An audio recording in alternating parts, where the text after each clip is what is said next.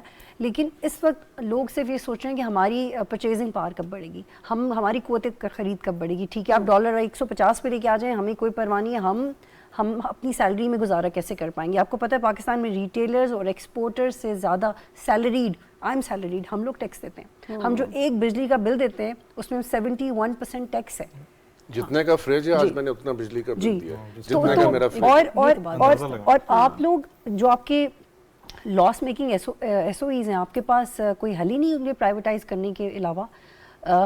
500 billion آپ کا وہ ڈالر میں جا رہا ہے، صرف 63 کروڑ تو صرف آپ کی سندھ سے بجلی چوری ہو رہی ہے، 100 ارب کی آپ کی کے پی کو اس سے ہو رہی ہے. اگر میں آپ کو فگرز بتانا شروع کروں پروگرام ختم ہو جائے گا. اتنے فگرز ہیں ہم لوگوں کے پاس جو ہم بتاتے ہیں، لیکن آپ نے ان فگرز کا کرنا کیا ہے. جیسے میں آپ سے کہہ رہی تھی کہ 200% ہم زیادہ ٹیکس دیتے ہیں پاکستان کی سیلریڈ کلاس، لیکن ہماری سیلریز تو نہیں بڑھی، ہماری پرچیزنگ پاور تو نہیں بڑھی. آئی ہوپ آپ نے وہ کتاب پڑھی ہوگی وائی نیشنز فیل. اس میں بڑا ایک آسان سا کانسیپٹ ہے کہ انکلوسیولی قومیں کیا کرتی ہیں، انکلوسیولی ریاستیں کیا کرتی ہیں.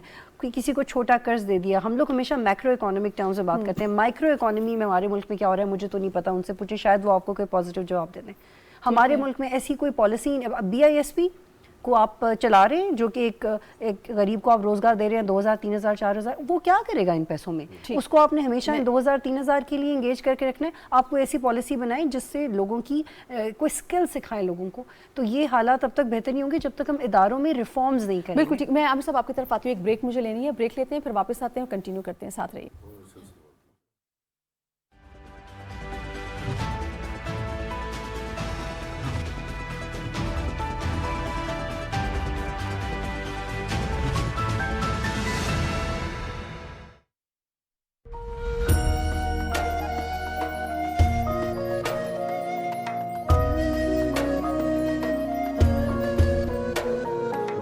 جہاں بھی ارشاد فرماتا ہے تو ظاہر ہے کہ خالق کا کلام ہے تو پھر اس کا وصف اپنا ہی ہے.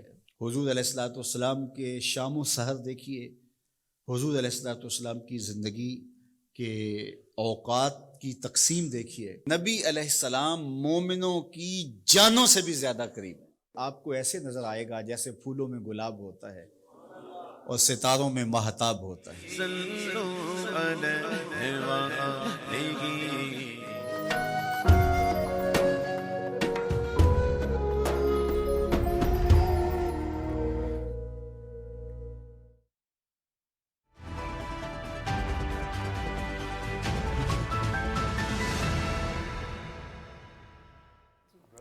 جی بریک میں جانے سے پہلے عامر صاحب کچھ آپ ایڈ کرنا چاہ رہے تھے، پلیز کیجیے گا. بہت جلدی سے بتا دوں تو میں ان کے مطلب بہت زبردست بات کی بطول نے، مطلب کہ اس وقت ڈالر اوپر جائے نیچے جائے، میں اگلی دفعہ یہ یوز کروں گا آپ کی اجازت سے ہارے شوز میں. اس سے میرے کو ان کو عام آدمی کو سائیکل چلانے والے کو موٹر سائیکل فرق نہیں پڑ رہا، کیونکہ جو کرائے اوپر گئے وہ مجھے ایک دفعہ زندگی میں بتا دیں کہ ریلوے کا کرایہ کم ہوا ہو، کسی ہماری بس کا سفر کا کرایہ کم نہیں ہوا. تو جو اس وقت محل میں ہمیں ایک راستہ اختیار کرنا ہے، یہ تھوڑا سا میں ایک آپ کو ٹیمپٹ کر رہا ہوں کہ مافیاز ختم کرنے کی بجائے سائز آف پائے بڑا کریں. میں اس کی مثال سے دیتا ہوں کہ ایک چھوٹی سی ہم پلیٹ میں پیالی میں کھا رہے ہیں، تو اب اس میں سے اس وقت بہت سے یہ مافیا کھا رہے ہیں، لیٹس سے 30% ملک کھا گئے ہیں یہ. تو اگر اس پلیٹ کی بجائے اگر $1 ملین کی پلیٹ ہو بجائے $1,000 کی، تو یہ بے شک بہت 30 ہے تب ہماری قوت خرید بڑھے گی. تو اس لیے بار بار یہ سمجھنا ضروری ہے کہ جب تک ملک بڑا نہیں ہوگا, ہم ترقی نہیں کریں گے, ہماری معاشی پاور نہیں بنے گی, ٹھیک ہے. ارجنٹینا کیوں ڈیفالٹ کر جاتا ہے اور پھر زندہ ہو جاتا ہے اور پھر سب کچھ شروع ہو جاتا ہے؟ اس لیے کہ اس کا پلیٹ اتنی بڑی ہے فلپینز بھی ڈیفالٹ کر کے. ہاں, مطلب بات یہ نا کہ ابھی یہ بجائے اس کہ ہم $300 ملین کی اکانومی سے ہم اگر ٹریلین سے اوپر کی اکانومی ہوتی ہے, اس میں سے یہ بھلے کھائیں 300, ایک حد میں یہ 30 سے کم ہوتے ہوتے 10% پہ آ جائیں گے, وہ مس 10% ہونے. ہم سب یہ ٹیکس نیٹ کی بھی تو بات ہے نا, اس کو بھی بڑھانا بہت ضروری ہے. اس ملک میں کتنے فیصد لوگ ہیں جو ٹیکس دیتے ہیں, اپنی ذمہ داری پوری کرتے ہیں؟ یہ بھی تو ایک بڑی الارمنگ سچویشن ہے. یہ ٹیکس کا جو ہے نا, میں پھر اب دونوں میرے جو قابل کولیگ بیٹھے ہیں, دیکھیے ٹیکس جو ہے نا ہم بہت زیادہ دیتے ہیں. کیا آپ بتائیں, آپ کے سامنے کیمرہ مین کھڑے ہیں, سارے پڑھیں, آپ بتائیے, میرا دودھ والا بتائے, میرا صفائی کرنے والا بتائے, ہم جی ایس ٹی اتنا ہی دیتے ہیں نا موبائل فون پہ, دیتے ہیں کہ نہیں دیتے ہیں؟ کیا یہ پریزمپٹیو ٹیکس کی نیٹ میں ہر وہ بندہ یا بندی نہیں ہے جو کوئی بھی کاروبار کرتا ہے؟ تو یہ ہم کیسے ٹیکس کم دیتے ہیں؟ یہ ٹیکس کو ایک بڑی چھوٹی اور جسے کہتے ہیں نا تنگ نظر سے دیکھ رہے ہیں ہم کہ ٹیکس ہوتا کیا ہے. یہ پہلی بات. دوسری بات یہ کہ کیا ٹیکس ہر ایک کو کر رہا ہے؟ دیکھیے ٹیکس جس سے وصول کرنا ہے وہ اصل میں تو آپ کا زراعتی طبقہ ہے, ٹھیک ہے. آپ کی 50% سے زیادہ زراعتی طبقے میں جو کام کرتا ہے وہ خواتین ہیں. تو جو ان کے مالک ہیں, لٹرلی مالک ہیں, جس کی وجہ سے اس وقت سماجی برائیاں پھیلی ہوئی ہیں, آپ ان سے ٹیکس پورے جو بھی 80 سال میں لے نہیں سکیں, اور آپ مجھے کہہ رہے ہیں کہ میں ٹیکس کم دے رہا ہوں. تھوڑا سا یہ سوال پلیز اس پہ غور کیجیے. IMF نے ریسنٹلی جسٹ ون سینٹنس, اور IMF نے ریسنٹلی یہ کہا ہے کہ آپ جی ایس ٹی پہ انحصار کم کریں, آپ ڈائریکٹ ٹیکس لگائیں. ہاں, اور یہ بات بھی وزیر اعظم نے کہی ہے کہ ہماری کوشش ہے کہ اشرافیہ سے ٹیکس لیا جائے اور جو محروم طبقات ہیں ان کو فیسیلیٹیٹ کیا جائے. ہم سب کچھ ایڈ کرنا چاہ رہے ہیں. میں اس سے بھی کہہ رہا تھا ٹیکسیشن کی جو بات کرتے ہیں نا, بہت اچھی بات کی, پروگریسو ٹیکسیشن ہوتی ہے جب آپ ریئل اسٹیٹ کو ٹارگٹ کرتے ہیں, جب آپ سیلریڈ کلاس سے ہٹ کے اگر آپ جو ہے نا جس کو آپ کہتے ہیں بزنس طبقے کو آپ ٹیکس کرتے ہیں, یہ کرتے ہیں. وہ پروگریسو ٹیکسیشن کے ساتھ ساتھ ٹیکس کو اگر آپ آل انکلوسیو تبھی آپ کر سکتے ہیں کہ جو ٹیکس پیئرز منی ہے وہ پھر سوشل ویلفیئر پروگرامز کے اندر جائے اور اس کا ایک ٹرکل ڈاؤن ایفیکٹ ہو لوکل پاپولیشن کے اوپر. جب وہ نہیں ہوتا تو جو عام آدمی ہے وہ یہی سوچے کہ یار ہم اتنے % ٹیکس تو ہم لوگ دے رہے ہیں, جی ایس ٹی ہم لوگ دے رہے ہیں, سب کچھ ہم دے رہے ہیں, آپ بجلی کے بل تو ہم لوگ دے رہے ہیں, سب کچھ ہم لوگ دے رہے ہیں, پر اس کا جو ریٹرن ہے ہمیں کیا چیز مل رہی ہے, کیا مفت کی ایجوکیشن مل رہی ہے, کیا مفت ہیلتھ کیئر مل رہا ہے. یہ ساری جب تک آپ سوشل ویلفیئر کے اوپر اگر جو امید ہے کہ جو آئندہ کو جو الیکٹڈ حکومت آئے گی وہ سوشل ویلفیئر کے اوپر کام کرے, جب تک اس چیز کے اوپر فوکس نہیں ہوتا تو بہت مشکل ہے کہ آپ یہ کہہ دیں کہ بھئی ٹیکس ایویژن پاکستان کے اندر ختم ہو جائے گی. میں صرف ایک عام آدمی کے پرسپیکٹو سے بات کر رہا ہوں. اصولاً پروگریسو ٹیکسیشن اور سوشل ویلفیئر پروگرام جن کا ٹرکل ڈاؤن ایفیکٹ ہو وہ پھر آپ کی معیشت کو بناتا ہے. بالکل ٹھیک. اچھا حمزہ, میں اس سے تھوڑا سا آگے جانا چاہوں گی. وزیر اعظم نے یہ بات بھی بارہا کہی کہ اب وقت آ چکا ہے کہ جیو پالیٹکس سے ہم جو ہے وہ شفٹ کر جائیں جیو اکنامی کی طرف, لیکن اوبویسلی تنازعات کے خاتمے کی بھی بات کی, امن کی بات کی. یہ کتنا ضروری ہے کہ یہ جو جیو پالیٹکس ہے اس سے جیو اکنامی کی طرف اگر جاتے ہیں تو اوبویسلی خطے کی صورتحال اور اوور آل صورتحال بہتر ہوتی ہے, لیکن وہ ممالک جن کے مفادات جڑے ہوئے ہیں ان تنازعات سے وہ اگر اس میں نہیں بھی آتے تو کیا آپ سمجھتے ہیں کہ جو اگر ہم اس ریجن کی بات کریں تو اس میں پاکستان ہے, افغانستان ہے, چائنا ہے, یہ ممالک مل کر آپس میں کوئی ایسی سچویشن جیسے سی پیک کی بات ہم کرتے ہیں جسے ہم کہتے ہیں کہ خطے کی ساری صورتحال چینج ہو جائے گی, اس کو ہم میک شور کریں تاکہ جس جیو اکنامک کی بات پاکستان کر رہا ہے اس کو ہم عملی طور پہ دیکھ سکیں. کیا یہ ایسا ممکن ہے ان پاورز کو شامل کیے بغیر جو کہ اس کا حصہ نہیں بننا چاہتے جن کو تنازعات سوٹ کرتے ہیں؟ آپ نے خطے کی بات کی, خطے کے اندر سب سے امپورٹنٹ چیز ہے امن کا ہونا.